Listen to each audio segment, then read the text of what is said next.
الله تعالى عز وجل في شان حبيبه ومحبوبه مخبرا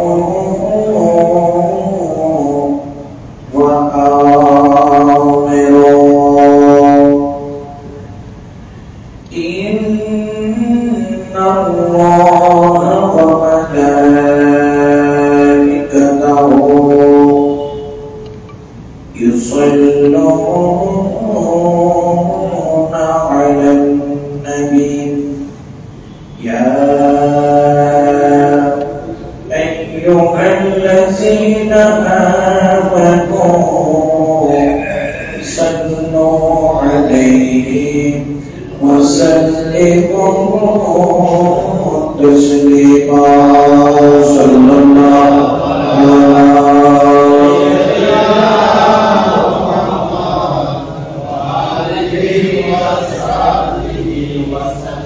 صلاة يا رسول الله عليكم صلاة يا حبيب الله کہ جو بھی نبی کے عشق کے ساتھ میں ڈل گیا کہ جو بھی نبی کے عشق کے ساتھ میں ڈل گیا کہ جو بھی نبی کے عشق کے ساتھ میں ڈل گیا اس کا قسم خدا کی مقدر بدل گیا اس کا قسم خدا کی مقدر بدل گیا صلاۃ یا رسول اللہ علیکم اللهم صل على سيدنا محمد نبينا شفيعنا مولانا محمد درود ذکر کرو نبی درود سیدنا درود پڑھو ذکر کرو نبی درود سیدنا درود شریف نہ پڑھیے درود شریف نہ پڑھیے قلب زندہ ہوے نا اللہم صلی علی سیدنا محمد نبینا شفیعنا مولانا محمد بسم اللہ الرحمن الرحیم لقد كان لكم في رسول الله أسوة حسنة وعن ابن عباس رضي الله تعالى قال سمعت رسول الله صلى الله عليه وسلم يقول ليس المؤمنون الذين يشبع وجهه جامع إلى جنبه صدق الله المولانا العظيم وصدق رسوله النبي الحبيب الكريم ونحن على ذلك من الشاهدين والشاكرين والحمد لله رب العالمين مولاي صل وسلم دائما أبدا على حبيبك خير الخلق كلهم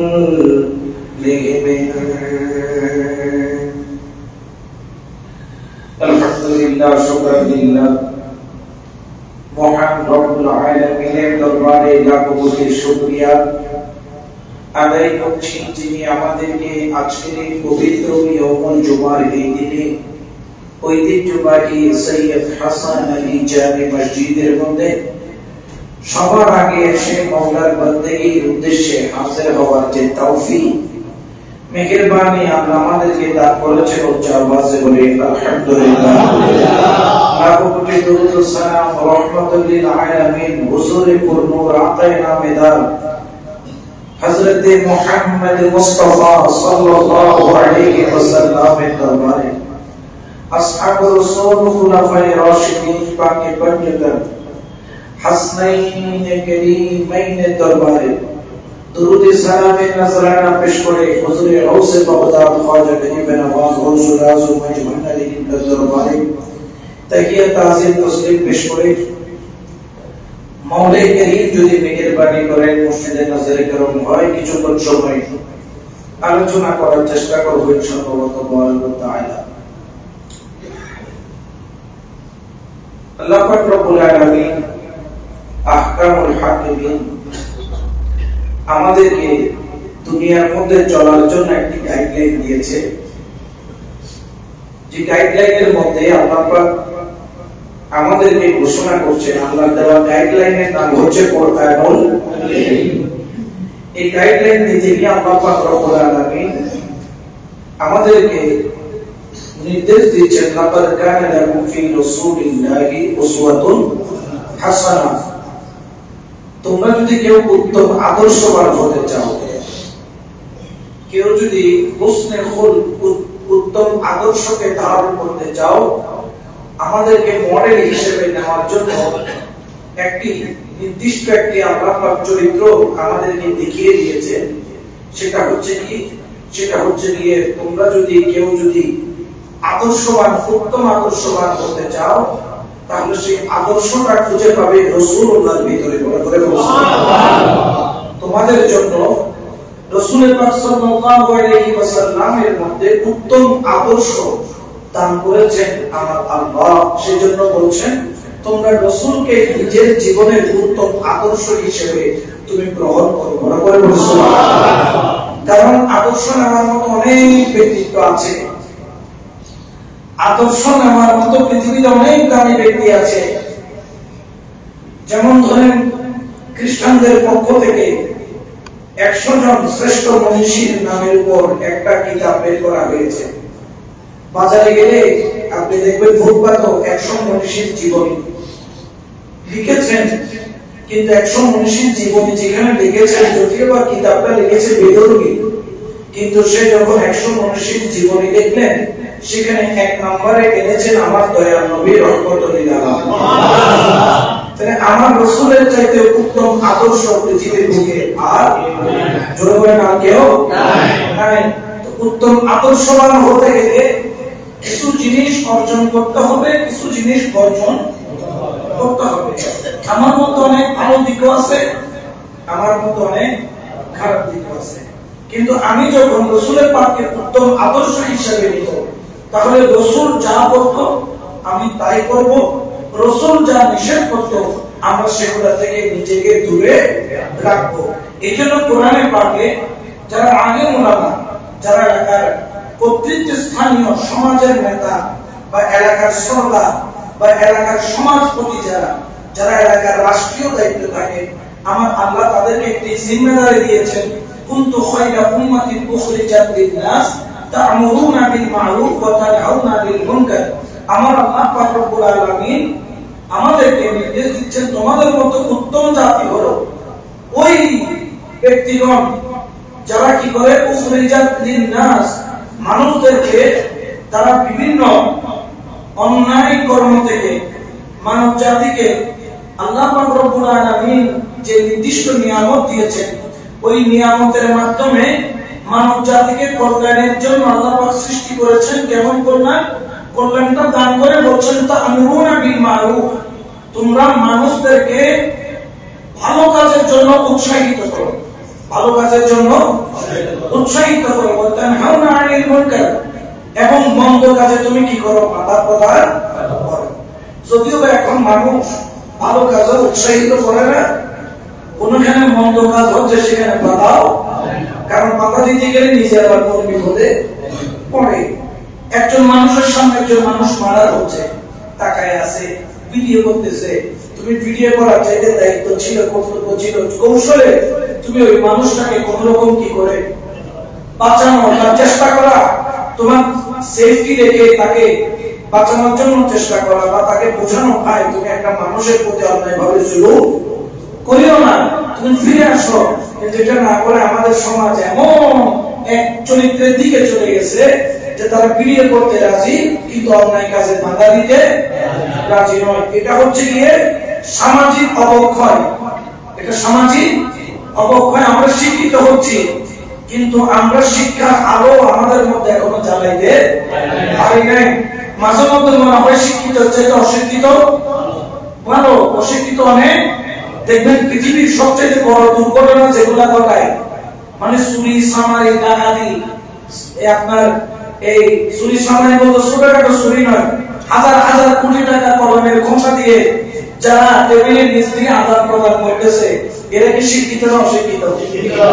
এই যে পারমাণবিক বোমা বানাইলো, অ্যাটম বোম বানাইলো, এগুলো কি অশিক্ষিতরা বানায় না শিক্ষিতরা বানায়? শিক্ষিতরা বানায়। অর্থাৎ মানুষের কল্যাণে শিক্ষা, আবার এই শিক্ষা যদি সঠিক কাজে ব্যবহার না হয়, এই শিক্ষার একটা অবক্ষয় আছে না? তো এখন আপনি আপনাকে কিভাবে তৈরি করবেন, কোন শিক্ষায় শিক্ষিত করবেন? আমরা মনে করি যে মাস্টার্স পাস করলে সে একজন গ্রাজুয়েট। আমরা মনে করি যে কোন একটা ব্যক্তি যদি এই লেখাপড়া করে আলেম হয়ে গেল, মাদ্রাসা থেকে কামেল পড়ে গেল, সে গ্রাজুয়েট না। যতক্ষণ তার মধ্যে রাসূলের উত্তম আদর্শ আসবে না, ততক্ষণ সে ফার্স্ট ক্লাস কোন নাগরিক হতে পারবে না। এটা দুনিয়ার দৃষ্টিতে নয়, কার দৃষ্টিতে? আল্লাহর দৃষ্টিতে। আর আমরা দামি হতে চাই কার দৃষ্টিতে? দুনিয়ার দৃষ্টিতে কেউ দামি বলুক বা না বলুক, দুনিয়ার দৃষ্টিতে কেউ খারাপ বলুক বা ভালো বলুক, দুনিয়ার দৃষ্টিতে কেউ পছন্দ করুক আর না করুক, আল্লাহ যদি পছন্দ করে, আমাকে যদি আল্লাহ ভালোবাসেন, আল্লাহ যদি আমাকে কবুল করেন, একজন ঈমানদারের আল্লাহর ভালোবাসা ছাড়া আর কোনো ভালোবাসার দরকার নাই। কিন্তু আল্লাহর ভালোবাসাকে যদি আপনি পেতে চান, আল্লাহকে তো দেখেন নাই, আল্লাহ পর্যন্ত পৌঁছেন নাই, আল্লাহ পর্যন্ত যান নাই। আমার আল্লাহ বলতেছেন, তুমি যদি উত্তম আদর্শবান হতে চাও, আমি আল্লাহ দৃষ্টিকোণ থেকে যদি তুমি ভালো দাবি করতে চাও, তাহলে রাসূলের আদর্শ তোমার মধ্যে ধারণ করো। বলে সুবহানাল্লাহ। এই জন্য রাসূলের আদর্শ ছিল সত্য কথা বলা, ন্যায় পথে চলা, হক কথা বলা, ন্যায়ের প্রতি নিজেকে অবিচল রাখা, এবং জুলুম না করা, অন্যায় বিচার না করা, এবং অসহায়কে সাহায্য করা। কেমন সাহায্য? আমার রাসূল করিম সাল্লাল্লাহু আলাইহি ওয়াসাল্লাম তিনি ঘোষণা করেন যে ওয়ান ইবনে আব্বাস রাদিয়াল্লাহু তাআলা قال سمعت رسول الله صلى الله عليه وسلم يقول ليس للمؤمنين الذين يشبهوا وجاره جائع الى ذنبه। আমার রাসূল করিম সাল্লাল্লাহু আলাইহি ওয়াসাল্লাম বলেন যে আমি রাসূলকে, অর্থাৎ হযরত ইবনে আব্বাস বলেন, আমি রাসূলকে বলতে শুনেছি যে ব্যক্তি অন্য ব্যক্তিকে তৃপ্তি সহকারে পেট ভরে মানুষকে খাবার খাওয়ায়, এটার সম্পর্কে যে আমার রাসূল করিম বলেন, তার পাশে যদি তার প্রতিবেশী সে পেট ভরে খাবার খাচ্ছে কিন্তু তার পাশে তার প্রতিবেশীর প্রতি সে খেয়াল রাখছে না, আমার রাসূল করিম সাল্লাল্লাহু আলাইহি ওয়াসাল্লাম বলেন সে কখনো মুমিন হতে পারে না। এখন আমরা তো পাশের ঘরের খবর রাখা তো দূরের কথা, এই একই ফ্লোরে দুটো ফ্ল্যাট, একটা ডান পাশে থাকে, একটা বছরকে বছর কিন্তু একজনের একজন কোনদিন সালাম দোয়াও হয় না। এটা কখনো ইসলামী নীতি হতে পারে না। এই জন্য যেই ব্যক্তি নিজের প্রতিবেশীর প্রতি খেয়াল রাখে, আল্লাহ তার প্রতি খেয়াল রাখে। তো আমি আজকে যে আলোচনাটা আনতে চাচ্ছি, সে আলোচনাটা হচ্ছে যে মাওলা আলী কাররামাল্লাহু ওয়াজহাহু, শেরফুল আলী মুর্তজা রাদিয়াল্লাহু তাআলা ওনার কাছে একজন ব্যক্তি জানতে চাইলেন যে গো মাওলা আলী, আমি আপনার কাছে জানতে চাই যে জীবনে কি কাজ করলে দুনিয়া এবং আখিরাত, দুনিয়া এবং আখিরাত, জীবনে কি কি কর্ম করলে দুনিয়া এবং আখিরাতে ভালো থাকা যায়। আমি সেই প্রশ্নের জবাব মাওলা আলী আপনার কাছে চাই, কারণ রাসূলের পরে সবচেয়ে যারা দামি তারা হলো সাহাবায়ে কিরাম, আখিরে বায়াত নবীর ঘরানা। বলে সুবহানাল্লাহ। তো মাওলানা আলী তিনি আখিরে বায়াতের অন্তর্ভুক্ত, তিনি আবার সাহাবিয়ে রাসূল, সাহাবিয়ে মাওলানা আলীর কাছে সার্টিফিকেট কয়টা? একটা হচ্ছে আহলে বাইত, একটা হচ্ছে আহলে বাইত, যাদেরকে নিয়ে রাসূলের পাক আল্লাহুম্মা হাউলাই আহলে বাইত বলে দোয়া করেছিলেন। তার মধ্যে ছিলেন মা ফাতেমা, মাওলা আলী, ইমামে হাসান, ইমামে হুসাইন আর একজন খুদ রাসূলুল্লাহ। সুবহানাল্লাহ। মোট কয়জন? 5 জন। এটা হচ্ছে খাস। আবার রাসূল করিম সাল্লাল্লাহু আলাইহি ওয়াসাল্লামের বিবিগণ আহলে বাইত ঘরের অন্তর্ভুক্ত, কিন্তু খাস আহলে বাইত বুঝে আমরা কয়জনকে? 5 জনকে। তো রাসূল করিমের ওই সাহাবী মাওলা আলী, যিনি আহলে বাইত বটে, সাহাবী রাসূলও বটে, ওনার কাছে জানতে চাইলেন, ইয়া মাওলা আলী, আপনার কাছে আমি এমন পরামর্শ চাই, এমন কাজ সম্পর্কে জানতে চাই যে কাজগুলো করলে আমার দুনিয়াটাও সুন্দর হবে, আমার আখিরাতটাও সুন্দর হবে। আমার মাওলা আলী কাররামাল্লাহু ওয়াজহাহু তিনি আমাদেরকে 7টা বিষয়ের উপর নসিহত করলেন। কয়টা বিষয়? 7টা বিষয়ের উপর নসিহত করে বললেন, এই 7টা বিষয়ে যদি তুমি সতর্কতা অবলম্বন করো, তোমার দুনিয়াটাও দামি, তোমার আখিরাতটাও দামি। কারণ জেনে রাখো, ওয়াল আখিরাতু খায়রুল লাকা মিনাল উলা, দুনিয়াটা চাইতে আখিরাতটা আরো বেশি দামি। জেনে রাখো, যদি 7টা বিষয় সম্পর্কে তুমি সতর্ক থাকো, ওই 7টা বিষয় নিয়ে যদি তুমি সতর্কতার সাথে জীবনটা চালাও, আমি আদি ঘোষণা করলাম আমার রাসূল করিম আমাকে যে জ্ঞান দিয়েছে, কারণ আনা মদিনাতুল ইলম আলিয়ান বাবুহা, আমি ইলমের শহর, আর ওই শহরের দরজা হলো মাওলা আলী। আমি আদি বলছি, তোমার দুনিয়াটাও কল্যাণময়, তোমার আখিরাতটাও কল্যাণময়। যার মধ্যে 1 নম্বর হলো, তোমার জীবনে কখনো মেহেরবান মা বাবার সাথে বেয়াদবি করবা। খবরদার, খবরদার, 7টা বিষয়ের উপর তুমি সতর্ক থাকো। 1 নম্বর হলো, তোমার মেহেরবান মা বাবা যদি তোমার ঘরের মধ্যে থাকে, খবরদার, তোমার মা বাবার সাথে তোমার জান চলে গেল, তুমি কখনো বেয়াদবি করবে না।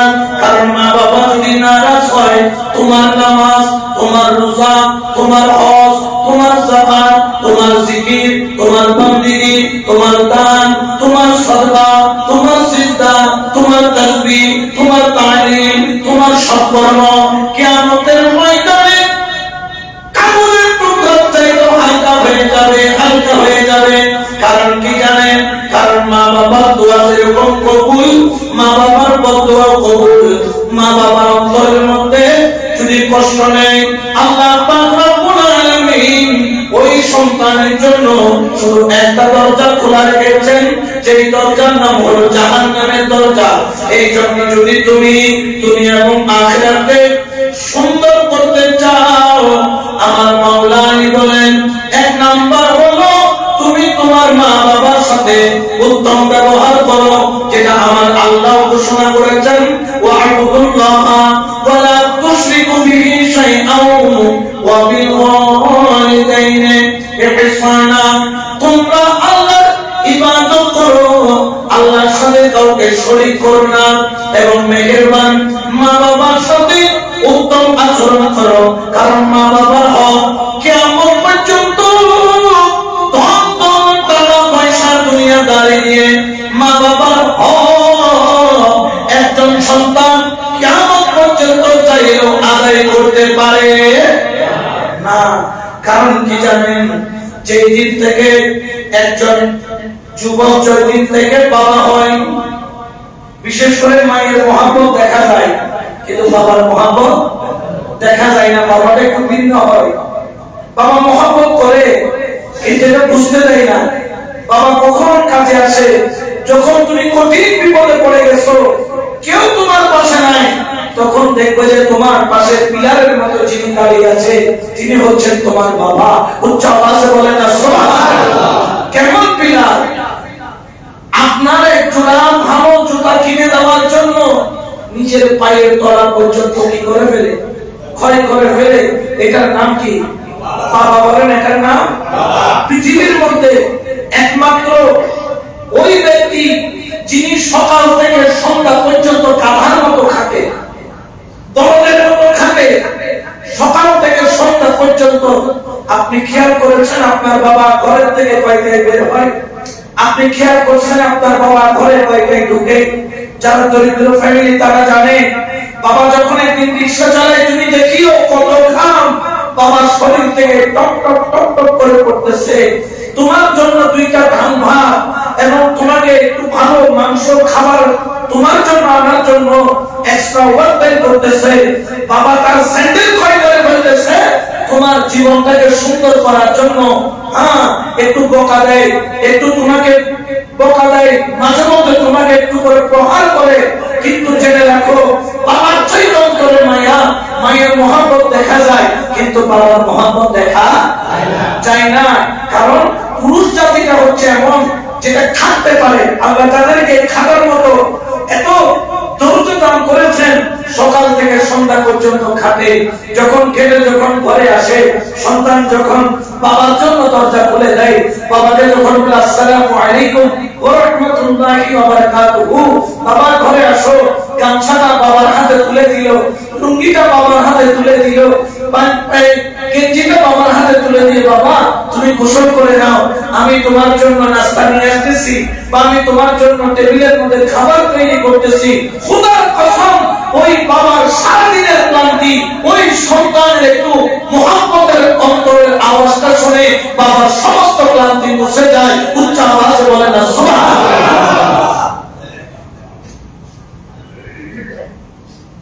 এই জন্য জীবনে কোনোদিন কোন অবস্থাতে মেহেরবান মা বাবার সাথে বেয়াদবি করা যাবে না। বাবা ঝুঁকে যায়, বাবা দেখবেন বয়স হলে ঝুঁকে যায়, শরীরটা এমনি ঝুঁকে না, ঝুঁকার কিছু কারণ আছে। জীবনে এত পরিশ্রম করে বাবা, জীবনে এত পরিশ্রম করে বাবা, তোমাকে সোজা করতে গিয়ে বাবা আস্তে আস্তে ঝুঁকে যায়। কিন্তু আল্লাহর কাছে বলে, আল্লাহ আমি তো ঝুঁকে গেছি, কিন্তু আমার সন্তান তো খারাপ হয়ে গেছে। উচ্চ আওয়াজে বলে না সুবহানাল্লাহ। কিন্তু এই বাবা যখন বৃদ্ধ হয়, এই বাবা যখন বুড়া হয়ে যায়, তখন এই বাবাকে বৃদ্ধাশ্রমে দিয়েছে এই সন্তান। এই বাবা যখন অকেজ হয়ে যায়, সন্তানের মায়া মমতা থেকে বঞ্চিত হয়। কারণ আপনি দেখবেন কবরের সামনে দাঁড়িয়ে কি দোয়া করেন, রব্বির হামহুমা কামা ইয়া আল্লাহ, ছোটবেলায় আমার মা বাবা আমাকে যেভাবে বুকের সাথে বাঁধিয়ে রাখতো, ছোটবেলায় লালন পালন করতো, তুমিও সেইভাবে তুমি কবরের মধ্যে তাকে কি করো, সাহায্য করো, শান্তি দান করো, সেইভাবে তুমি রাখো। কেন বললেন?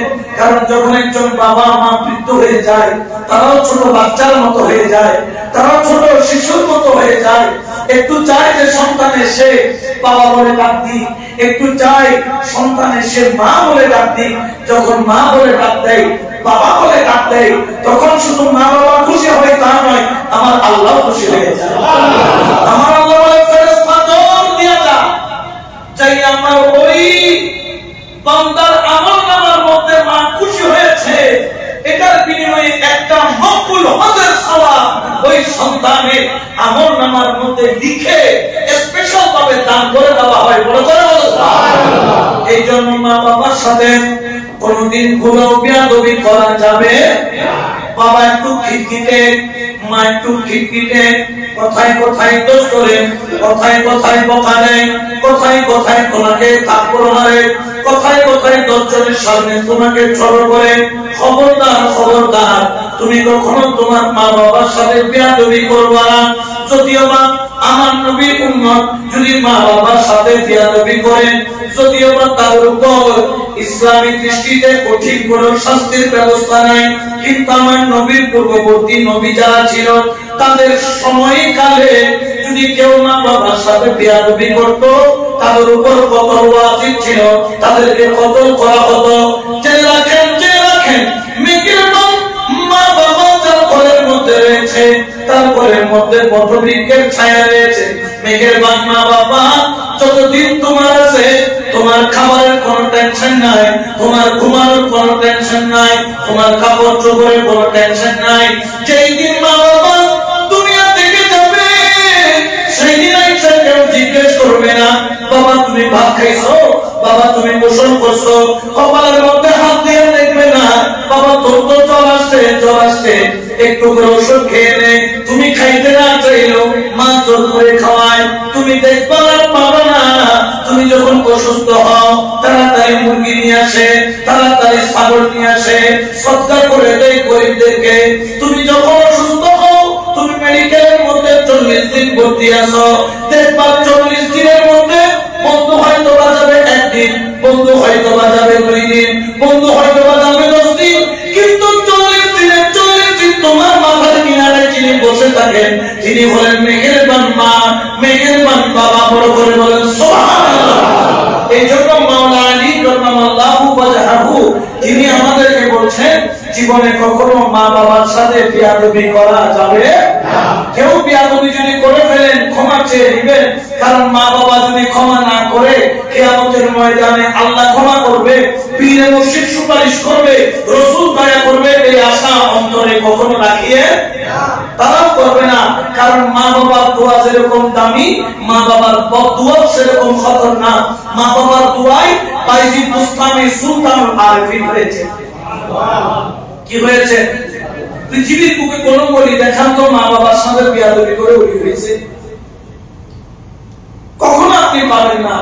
কারণ প্রত্যেক ওলি আল্লাহ জানে তারপরে এটা মা বাবা নয়, আল্লাহ একটা রহমতের টুকরা আল্লাহ দান করে দিয়েছে। বড় বড় বিশেষ করে ইয়াং ছেলে যারা 14-15 বছর এসএসসি পরীক্ষা দিয়েছেন, ইন্টার উঠেছে, ইন্টার উঠার পরে একজন বলছে ইন্টার মানে don't care, inter first year I am don't care, আমি আর কাউকে কেয়ার করি না। এরকম কিছু মনোভাব আমাদের ইয়াং জেনারেশনের মধ্যে আছে।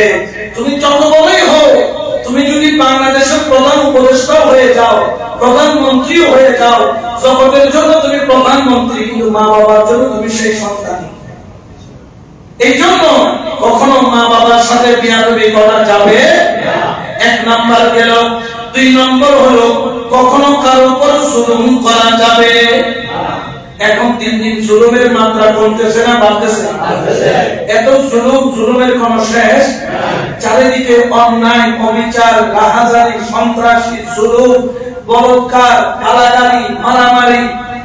মানে ওই যে গত কয়েকদিন আগে দেখলাম 2 কলেজের মধ্যে এমন রাত্রে সংঘর্ষ হয়ে আগুন দিয়ে এক কলেজের ছাত্র আরেক কলেজের জ্বালিয়ে দিল, গাড়ি ঘোড়া অফিস আদালত জ্বালিয়ে দিল। গত কয়েকদিন আগে বিষয় কি জানেন? একটা থুতুকে কেন্দ্র করে, মানে থুতু ফেলাকে কেন্দ্র করে এমন মারামারি হলো 2টো কলেজ ধ্বংস করে দিল। অথচ যারা মানুষ এরা কলেজের একটা দরজার দামও দেওয়া তাদের ক্ষমতা নাই। এটা এক ধরনের জুলুম। আচ্ছা বলেন তো আল্লাহ কি জালেমের পক্ষে থাকে না মুসলিমের পক্ষে? আল্লাহ কখনো জালেমের পক্ষে থাকে না। খেয়াল রাখবেন, যখন কোন ব্যক্তি জুলুম করে, যখন কোন ব্যক্তি মজলুম হয়, মজলুম যখন আল্লাহর দরবারে 2 হাত তুলে দেয়, মজলুমের হাত তোলার সঙ্গে সঙ্গে আমার আল্লাহ মজলুমের দোয়া কবুল করতে দেরি করে না। এই জন্য খবরদার ভাই ভাইয়ের উপর কখনো জুলুম করবেন না। খবরদার স্বামী কখনো স্ত্রীর উপর জুলুম করবেন না। খবরদার আপনি ক্ষমতাবান, যার ক্ষমতা নাই তার উপর কখনো জুলুম করবেন না। কারণ আপনি আপনাকে ক্ষমতাবান মনে করছেন, আজকে আপনার ক্ষমতা আছে, কালকে কিন্তু আপনার সে ক্ষমতা নাই। তবে পৃথিবীর সমস্ত ক্ষমতা এক জায়গায় জড়ো করলে আমার আল্লাহর ক্ষমতার সামনে 1 চুল পরিমাণ দাঁড়ানোর ক্ষমতা কারো নাই। এই জন্য খেয়াল রাখতে হবে কখনো কারো উপর জুলুম করা যাবে না। আমরা তো কি করি, ভাইয়ের উপর জুলুম করি, এক ভাই আরেক ভাইয়ের উপর জুলুম করে আসে না নাই? সামান্য তিয়াঙ্গুল জানার জন্য, সায়াঙ্গুল জানার জন্য ভাই ভাইকে কোপাইতেছে, আসে না নাই? সন্তান বাবাকে জবে করে দিচ্ছে, বাবা সন্তানকে জবে করে দিচ্ছে, একজন একজনের প্রতি জুলুম করতেছে, এরকম আসে না নাই? আসে। আপনারা হয়তো জানেন কিনা জানি না, ধরেন কোন ব্যক্তি দুই ব্যক্তির মধ্যে রাগ হলো বা কথার ক্লেশ হলো, ঝগড়া হলো, কিন্তু এক ভাই আরেক ভাইয়ের সাথে ঝগড়া হলো, ভাইয়ের মধ্যে একটা বিষয় আছে, কিছু ভাই দেখছি তাদের মধ্যে ঝগড়া থাকে, কিন্তু এক ভাই বিপদে পড়লে আরেক ভাই দৌড়িয়ে যায়, এরকম ভাইও আছে। আবার এক ভাইকে বিপদে ফেলার জন্য আরেক ভাই বিভিন্ন জনকে উস্কায় দেয়, সেরকমও আছে। সাক্ষী দেয়, তুই মামলা কর, সাক্ষী আইনি দেয়, আর ভাই হলে সাক্ষী আইনি তুই কি কর, মামলা করে। এরকম আছে না? নাই আছে। খবরদার, এটা জুলুম হয়ে যাবে। কখনো কোন ভাই কোন ভাইয়ের উপর জুলুম করবেন না। আপনাদের সাথে সামান্য কথা কাটাকাটি হয়েছে, আমার আল্লাহ বলতেছেন যে ব্যক্তি আগে নিজেকে ছোট করে, নিজেকে কি করে ছোট করে, ধরেন বড় ভাই ছোট ভাই ঝগড়া হলো, ঝগড়া হওয়ার পরে ছোট ভাই নিজেকে যেহেতু মানেও ছোট, বয়সেও ছোট, ছোট ভাই গিয়ে বড় ভাইয়ের সাথে সালাম দিয়ে কথা বললো, কথা বলে আপনি ছোট হয়ে গেলেন না। আল্লাহ বলতেছেন তুমি যখন নিজেকে ছোট করে, তুমি যখন আরেকজনের সাথে, যেহেতু একজন মুসলমান আরেকজন মুসলমানের কি ভাই, একজন মুসলমান হিসেবে তুমি যখন কথা বললে তার সাথে, সেটা ভাই হোক, সেটা বন্ধু হোক, সেটা প্রতিবেশী হোক, এলাকার পাশের বিল্ডিং এর সাথে বিল্ডিং এর ঝগড়া লাগছে, নিচে দেখা হলো, আপনি সালাম দিয়ে মুসাফা করলেন, সে তাকায় আছে, কি রে আমি তো তার সাথে কালকে ঝগড়া করছি, আজকে সে মোলাকাত করতেছে, মুসাফা করতেছে, কথা বলতে বলি, যে আগে কথা বলবে আল্লাহ তার জীবনের গুনাহ মাফ করে দিবেন। সুবহানাল্লাহ। তাহলে দেখেন, আপনি আপনাকে ছোট করলেন, কিন্তু আপনার জীবনের গুনাহ মাফ করতেছে কে? আল্লাহ। এই জন্য কখনো অন্যের উপর জুলুম করবেন না, অন্যের উপর নির্যাতন করবেন না। জুলুম অনেক প্রকার জুলুম আছে, জুলুমের কোন প্রকার ভেদ আপনি শুধু এই দুনিয়াদারির জুলুম হিসাব করলে শুধু হবে না, জুলুমের অনেক প্রকার অনেক ধরনের প্রকার ভেদ আছে। অনেক সময় নারীরাও তাদের স্বামীর উপর কি করে, জুলুম করে। যেমন ধরেন স্বামী কাছ থেকে আসলো, আসার পরে সে যখন খিদা লাগলো, স্ত্রীকে বলে যে আমার জন্য টেবিলে খাবার দাও, স্ত্রী বলে যে একটু তুমি বেড়ে খাও, এটা একটা জুলুম, এটা একটা জুলুম। কারণ স্ত্রীটা এটা হচ্ছে স্বামীর প্রতি আনুগত্য থাকা, স্বামী যখন যেটা হুকুম করবে, স্বামী যখন যেটা তাকে নির্দেশ দিবে, স্ত্রী সেটা কি করবে, পালন করবে, যদি সেটা শরীয়তের বিরুদ্ধে না হয়, শরীয়তের বিরুদ্ধে না হয়। এই জন্য খবরদার, কেউ কখনো কারো উপর জুলুম করবে না। মওলানা বলতেছেন তুমি যদি জুলুম করেছো, তুমি ঠকে গেছো, তোমার আখিরাতও বরবাদ, তোমার দুনিয়াও বরবাদ। কারণ মজলুম যখন আল্লাহর কাছে হাত তুলে, তখন তোমার আমল ইবাদত বন্দেগী আল্লাহ সেগুলো দিকে তাকাবে না। অনেক আছে যে একদম মসজিদের প্রথম কাতারে সবার আগে 5 ওয়াক্ত নামাজ আদায় করে, কিন্তু মোটামুটি সে এলাকার মধ্যে জুলুমের রেকর্ড করে গেছে, এরকম আছে না নাই? তাহলে এই নামাজের কোনো দাম আছে? আমার মাওলানা বলতেছেন তোমার দুনিয়াও শেষ, তোমার আখিরাতও শেষ। তবে হ্যাঁ, এখানে ন্যায় বলতে কথা আছে, হক বলতে কথা আছে, ইনসাফ বলতে কথা আছে।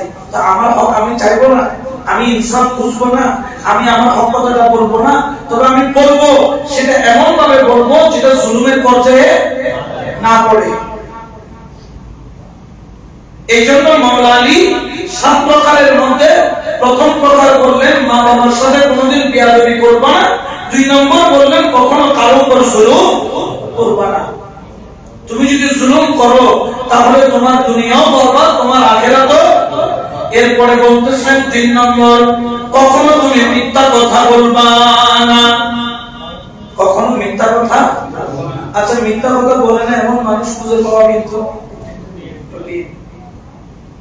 এখান থেকে বদরাট যাবে, ফোন দিছে কোথায়, এই তো মুরাদপুর, এখনো সে আগ্রা বাকি হয় নাই, পার হয় নাই, সে কোথায়, মোবাইলে কোথায় চলে গেছে, মুরাদপুর। তাহলে এটা কি, সে কি সত্য বললো না মিথ্যা বললো? আসিদুকু ইউনজি ওয়াল কিযবু ইউখলি, সত্য মানুষকে প্রতিষ্ঠা করে, মিথ্যা মানুষকে ধ্বংস করে। আপনি যদি প্রতিষ্ঠিত হতে চান, আপনাকে সত্যের উপর অটল থাকতে হবে। এই জন্য মাওলানা কারামাল্লাহু ওয়াজহাহুর আকীদার মধ্যে তিনি বলতেন যে ব্যক্তি মিথ্যা বলে সে ব্যক্তি কখনো মুসলমান হতে পারে না, আবার যে মুসলমান সে কখনো মিথ্যা কথা বলতে পারে না। এটা হচ্ছে মাওলানা আলী বিশ্বাস করতেন। কারণ মুসলমান কোনোদিন মিথ্যা বলে না, আবার যে মিথ্যা বলে সে কখনো মুসলমান দাবি করতে।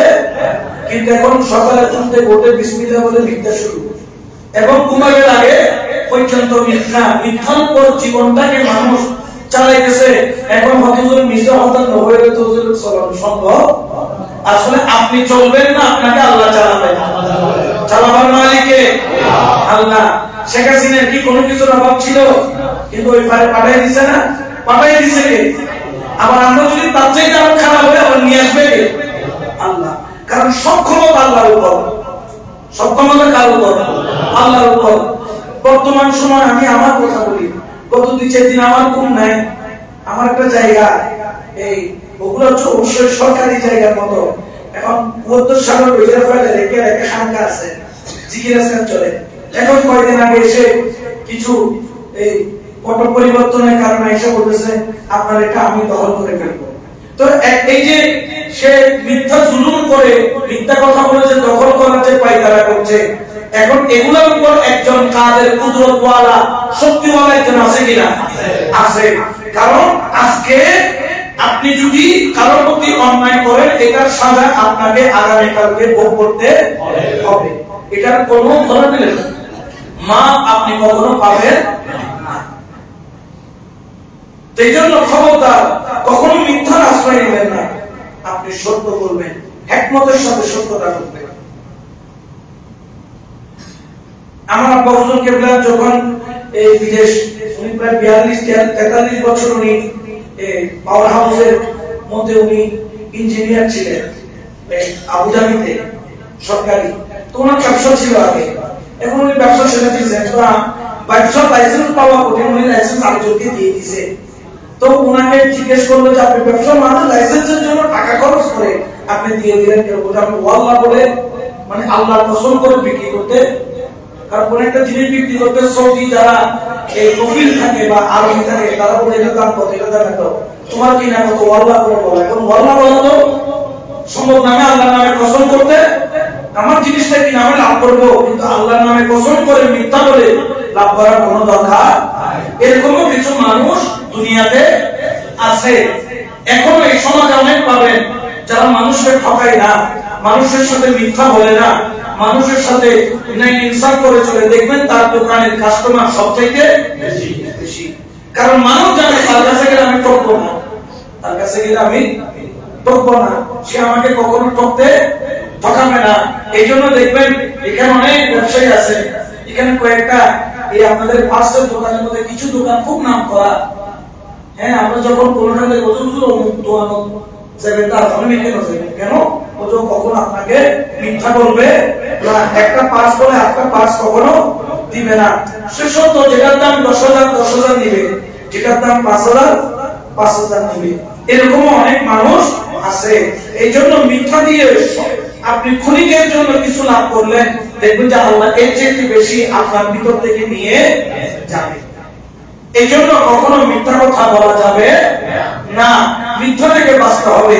কারণ মিথ্যা, এই জবানটা যদি মিথ্যা দিয়ে আপনি যদি শুরু করেন, জবানের একটা দাম আছে। এই জবান দিয়ে আপনি আল্লাহকে ডাকেন, এই জবান দিয়ে কোরআন পড়েন, এই জবান দিয়ে আল্লাহর হকের কথা বলেন, তাহলে এই জবান দিয়ে আপনি কখনো মিথ্যা কথা বলতে পারেন না। মাওলানা আলী কারামাল্লাহু ওয়াজহাহু 4 নাম্বার বললেন, 3টা গেল। 1 নাম্বার হচ্ছে মা বাবার সাথে বেয়াদবি করা যাবে, 2 নম্বর হচ্ছে গিয়ে কখনো জুলুম করা যাবে, 3 নম্বর হলো গিয়ে কখনো মিথ্যা কথা বলা যাবে, 4 নম্বর হচ্ছে গিয়ে কখনো নেশা গ্রহণ করা যাবে। আমাদের মধ্যে অনেক যুব সমাজ বর্তমানে নেশার কবলে পড়ে, খুবই কঠিন এক অবস্থা। আপনি ভার্সিটিতে যান, আপনি দেখবেন ভার্সিটির অনেক ছেলে, অথচ তারা চট্টগ্রামের মধ্যে, ঢাকার মধ্যে বা বাংলাদেশের মধ্যে সবচাইতে ভালো বিদ্যাপীঠ, যেখানে ঢোকার জন্য মানুষ মানে আশা রাখে, হৃদয়ের মধ্যে একটা তামান্না রাখে, চট্টগ্রাম ইউনিভার্সিটিতে আমি পড়বো, আমি ঢাকা বিশ্ববিদ্যালয়ে পড়বো আশা রাখে, কিন্তু দেখা যায় যে ভালো ছেলে সেখানে গেছে, সেখানে খারাপ সঙ্গের মধ্যে পড়ে আজকে একটু করে সিগারেট, কালকে একটু করে গাঞ্জা, পরশুদিন একটু করে হিরোইন, পরশুদিন একটু করে ইয়াবা, এরকম নিতেছে। আছে না নাই? আছে। নেশার সাথে কখনো আপনি নিজেকে চড়াইতে পারবেন। নেশা বলতে শুধু গাঁজা, মদ, ইয়াবা, ফেন্সিডিল এগুলা নয়। যেমন জুয়া খেলা, এটাও একটা কি।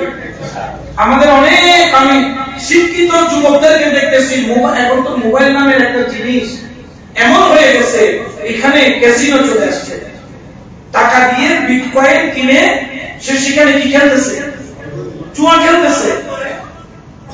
আপনার ছেলে মোবাইল ব্যবহার করতেছে, আপনি মা বাবার দায়িত্ব, সে অবুঝ, তার এখন ওই বুঝ হয় নাই যে বুঝ দিয়ে সে নিজেকে সংশোধন করে নিতে পারবে। 10 টাকা 5 টাকা দিয়ে জুয়া খেলা শুরু করে, এবং এটা পরবর্তীতে দেখা যায় বাবার সম্পত্তি বিক্রি করেও জুয়া খেলে। এরকম অনেক জায়গায় দেখেছি। আমার দরবারে এক ভক্ত কান্না করতেছে কয়েকদিন আগে, হুজুর আমি তো শেষ। কেন? তার মামাকে দিচ্ছে 5 লক্ষ টাকা ভিসা দেওয়ার জন্য। মামা 20,000 টাকা দিয়ে ক্যাসিনোতে কি করে দিয়েছে? বাকিনারা হবে, বাকিনার ভিসা আনিয়ে এই আস্তে আস্তে বলে যে তোমার ভিসা আসবে না, ভিসা শেষ। কারণ সে জুয়াতে সমস্ত টাকা কি করে ফেলেছে? শেষ করে ফেলেছে। তো তার কি শুধু টাকা শেষ হলো নাকি যেই ব্যক্তি জুয়া খেলো তার দুনিয়াও শেষ, তার আখিরাতও শেষ? শুধু জুয়া নয়, যারা জুয়ার সরঞ্জাম বহন করে, জুয়ার সরঞ্জাম, এদের ব্যাপারে ইসলাম বলতেছে কিয়ামতের ময়দানে তাদের হাতের কবজি পর্যন্ত খিনজিরের রক্ত মাখা থাকবে। খিনজির বুঝেন? নিষিদ্ধ একটা পশু আছে না, যেটার নাম নেওয়া আমাদের জন্য হারাম। অন্য একটা পশু আছে যেটা চাকমা টাকমারেরা খায়, ওই নিষিদ্ধ পশু যেটাকে হারাম করেছে, ওই হারাম পশুর রক্ত নাকি কিয়ামতের ময়দানে হাতের কবজি পর্যন্ত ডুবা থাকবে। তার মুর্শিদ তার সামনে দিয়ে যাবে, কিন্তু সে হাত বাড়াইয়া মুর্শিদের সাথে সে মুসাফা করতে পারবে না। তার রাসূল তার সামনে দিয়ে যাবে, সে রাসূলের সাথে মুসাফা করবে কি? মুসাফা করে তো কথা বলে, ইয়া রাসূলুল্লাহ আমার জন্য একটু কি করে সুপারিশ করেন আল্লাহর কাছে, সে এটারও যোগ্য থাকবে না। কারণ তার হাতের কবজি পর্যন্ত খিনজিরের রক্ত। এবং যেই ব্যক্তি জুয়া খেলে, যেই ব্যক্তি জুয়ার উপাদান জোগাড় করে, যেই ব্যক্তি জুয়া খেলতে উৎসাহিত করে, আল্লাহরও লানত তার উপর, আল্লাহর রাসূলেরও লানত, ফেরেশতাদেরও লানত। এই জন্য নেশাটাও একটা, এই জুয়াটাও একটা নেশা। আমাদের এই ধরনের নেশা থেকে বেঁচে থাকবে। তরিকতের মধ্যে আবার নেশা আমার কাছে কাম, ক্রোধ, লোভ, মোহ, মদ, মাৎসর্য। আমরা যে বলি দরবারে যাই 6টা রিপু দমন করার জন্য। কয়টা রিপু? 6টা।